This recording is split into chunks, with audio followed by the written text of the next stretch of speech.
Hello and welcome to my channel. Today I'm going to be showing you how I made a giant octopus miniature from Sculpey.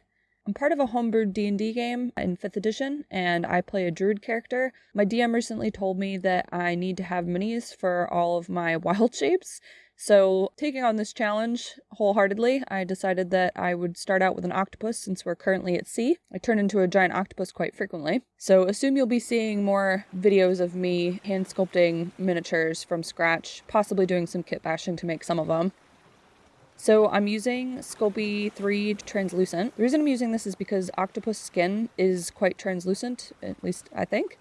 So I decided that it would probably be best to do the clay like this and then do a really thin paint job, which you'll see later. So I use a piece of aluminum foil and coat it in the Sculpey and then use my fingers and shaping tool to shape out the body of the octopus first. And you can see that I'm using a piece of, it's like a very dense cardboard that's actually part of a box that fell apart that used to be for organizer. So it's thicker than regular cardboard. It's a very dense sheet, but it's not quite as solid or made of wood like MDF is. It's sort of in between the two. I used to use wood all the time, but I don't have a saw right now, so I'm just trying to use whatever I can find around me. And so far with my Scorpion mini, the cardboard with paper mache toilet paper worked out really well, so I'm just going to continue with that.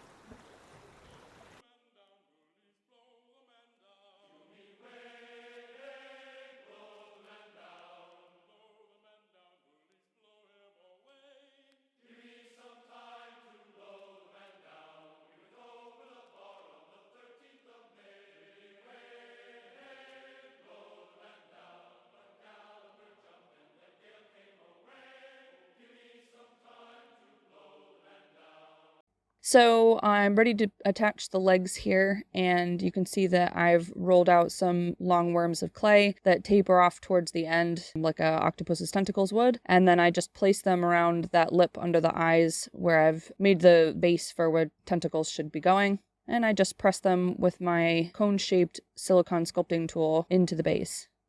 I don't bake this at all until I'm completely done sculpting and positioning it. Sometimes I do multiple bakes in a piece, especially if they're bigger, but the Sculpey was very, very soft and I wanted everything attached well, and I was just sort of trying to do this in the simplest, quickest manner I could, so this was the approach I took. And because of the way that I end up positioning the tentacles, they aren't really that likely to break, at least not near the base, but you'll see at the end.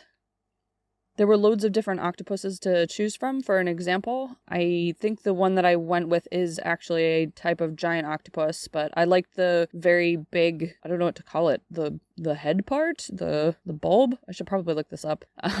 But I liked that larger head area, and I ended up pointing above the eyes as well because my druid character is actually a dragonborn, so I wanted to give it some mild, what I thought were aggressive or dragon-like features, so I thought pointy eyebrows was good.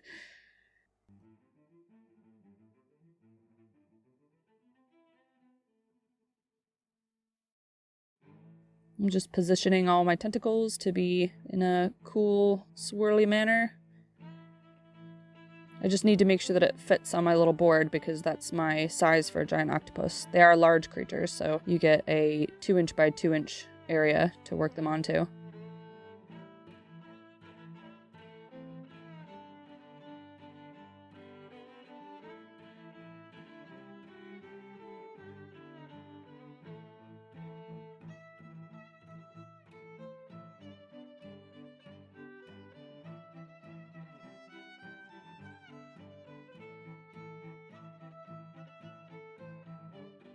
I wanted a little dynamic pose, so while this was risky, I did decide to put this one tentacle up in the air. I'm sure it'll break off at some point, but for now, it's good. And you can do armatures for stuff like this. I just find that wrapping the clay around a wire and then trying to bend and position it the way you want can be frustrating sometimes, so I decided since it was very low to its base and I would curl most of them around sort of tight underneath it or up next to it, that it was fine to just use clay alone. And I just used the ball end of my sculpting tool to press in the Again, I really need to learn octopus anatomy. They have like breathing holes, not gills, but I don't know, look them up, you'll see what I'm talking about. They've got holes on the side of their head behind their eyes, so I put those in.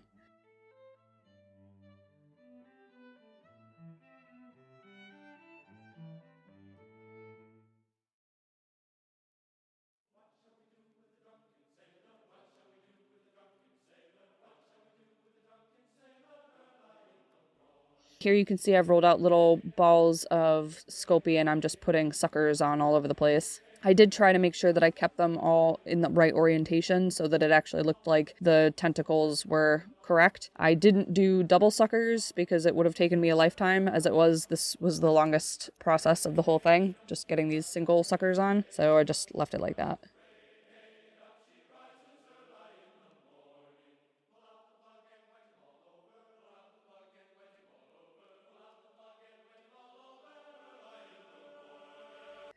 This is a texture tool that I've made out of just some scrap clay. I used a dotting tool to press in some bumps and baked it. And if you just push it onto soft clay, it gives you this lumpy texture. It worked perfect for the texture of octopus skin.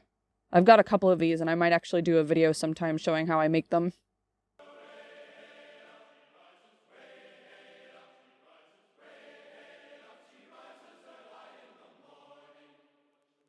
And it's time to bake. And here you can see once it's baked, the translucent quality of the clay really shows. It sort of looks like teeth. Usually sculptors do actually use the same clay to make teeth for different sculptures. Please don't judge me for my messy paint palette. You're going to see a lot of it. So I use a watered down red. It was a little bit more pinkish than I wanted, but I ran out of my darker crimson. So I figured I would just give this a go and see how it turned out. So quite watered down and just coat the whole thing in this red. I did do 2 coats of this.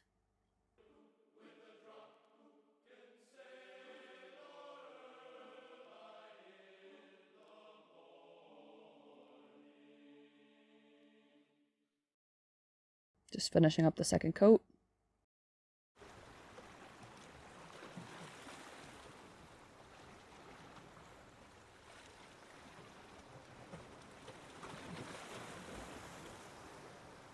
Now that the base coat is dried, I'm putting on black spots.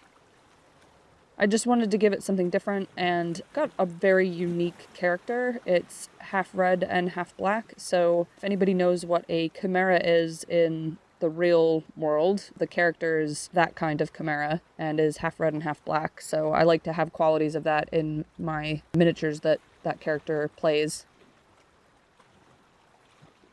So once I've got my black dots all over, I use this really cool acrylic color flash paint. I think it's called green flash, but it looks very yellowish gold.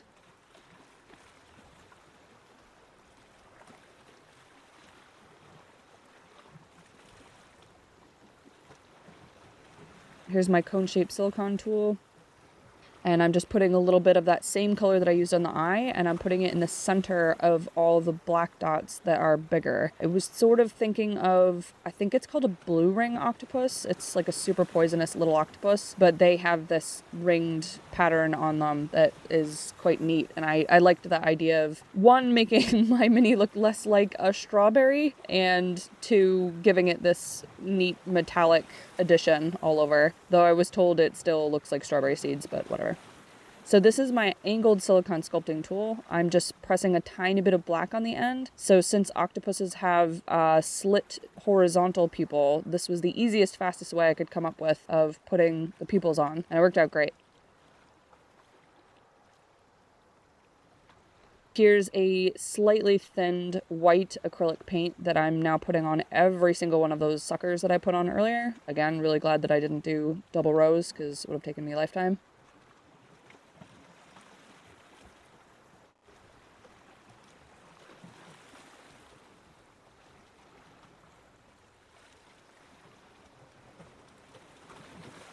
Now that the suckers are done, I decided that since the bottom of octopus tentacles between the suckers is usually like a whitish, pale, fleshy color, that I wanted it to be more separated from the rest of the red, sort of pink that the whole body is. So I made a lighter pink color and then made it very much a wash and put it between all of the suckers to, again, emphasize that there is a bottom and a top of the tentacles and to be a little bit more realistic. Once that's done, I move on to a white dry brush. I did this all over the top of the piece, so top of the tentacles and top of the head orb thing and where the eyes are and everything, partially to emphasize the top of the body, but also to really bring out that texture without any sort of need for a dark wash.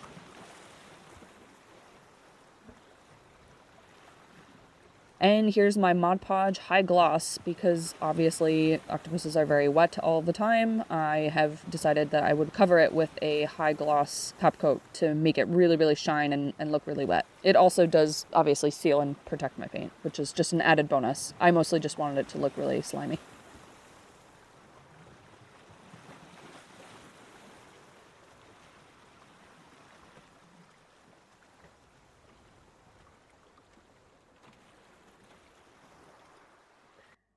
So moving on to the base, I actually did this in stages while I was doing the sculpting, but I've separated it out in the video because otherwise it got too jumpy and weird. Using the same Mod Podge that I did to gloss the octopus sculpture, I coat the cardboard base and strips of toilet paper that are very, very thinned out. I use water as well as the Mod Podge and just sort of soak each layer onto the cardboard.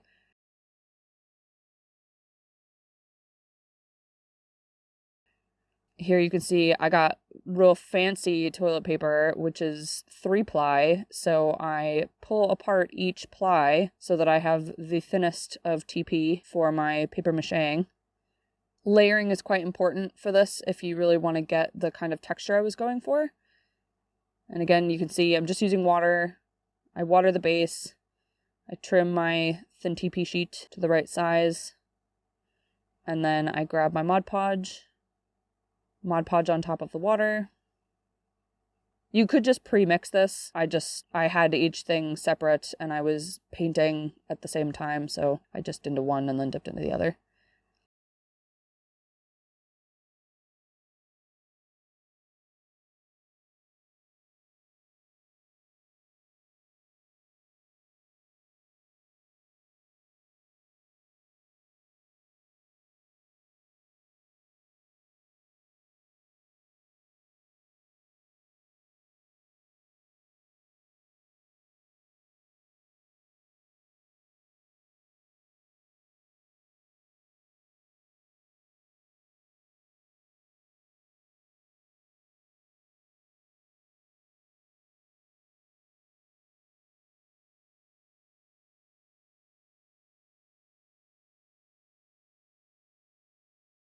So here you can see I'm pushing the toilet paper around with the brush while I put the coats on. The idea is that you push it in the direction you want to give it a water ripple effect. You can do all kinds of different stuff with this. I've just been watching some miniature train landscape videos and saw that someone did this and decided to give it a try to make it specifically look like water. When I used it for the scorpion men, I just sort of laid it down randomly because I wanted it to look more like a rough ground, where this I'm gonna attempt to do more layers and specifically push it to look like wave ripples around the octopus.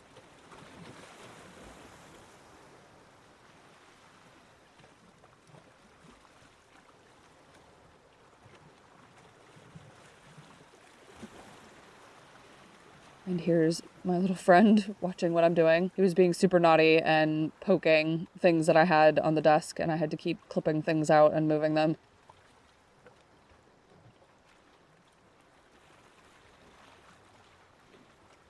Moving on to paint. So I just did a close-up of my disgusting paint palette so you could see the different colors of blue. I did like a greenish blue, a dark blue, a slightly lighter blue, and then white I'll use at the very end. So as with most things that you do with water, you want the lowest, deepest part to be the darkest. So I do my darkest blue in the center, and I try to make sure that I get darker colors that will be anywhere the water is going down. So I do use the greenish blue further out and then the light blue further out.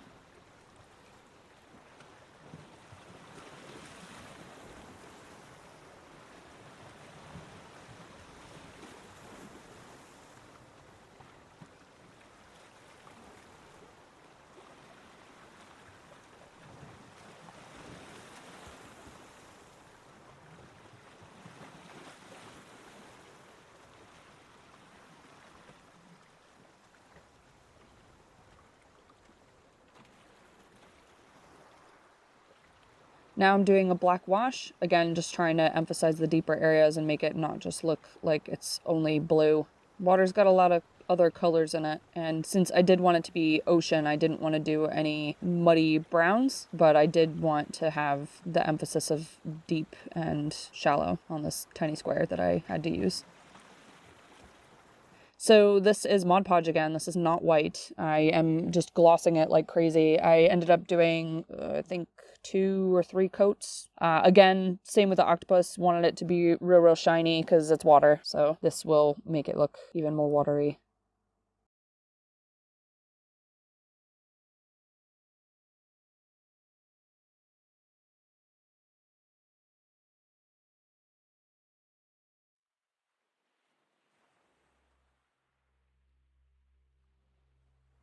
My octopus is dry. I am moving back onto it to do the tiny bit of black wash that I wanted to add, which is just around the eye to emphasize the eye more.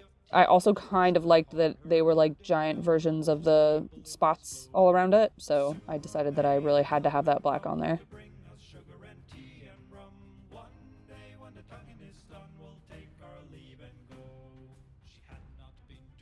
Here's my E6000 glue. Just use that to stick my octopus into the center. And then I take acrylic white paint and just real thick, get it on my brush and just dab it onto every little raised part in that ocean water wave texture that I'd done around everything. Before the boat had hit the water, the whale's tail came up and caught her. I'll head to the side, harpoon and fought her when she dived down low. Soon may the wellerman come to bring us sugar and tea and rum. One day when the tonguing is done, we'll take our leave and go. Soon may the wellerman come to bring us sugar and tea and rum. One day when the tonguing is done, we'll take our leave and go. No line was cut, no whale was freed, and the captain's mind was not on greed, but he belonged to the whaleman's creed. She took that ship in tow. And here he is all done and dry. I'm super excited to use him in my game this week.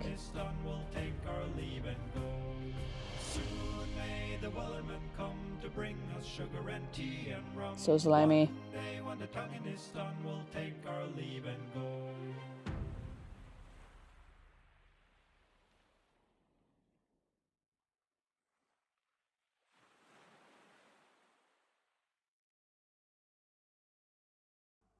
I hope you enjoyed that. If you want to see more of me making my art, please like, follow, and subscribe.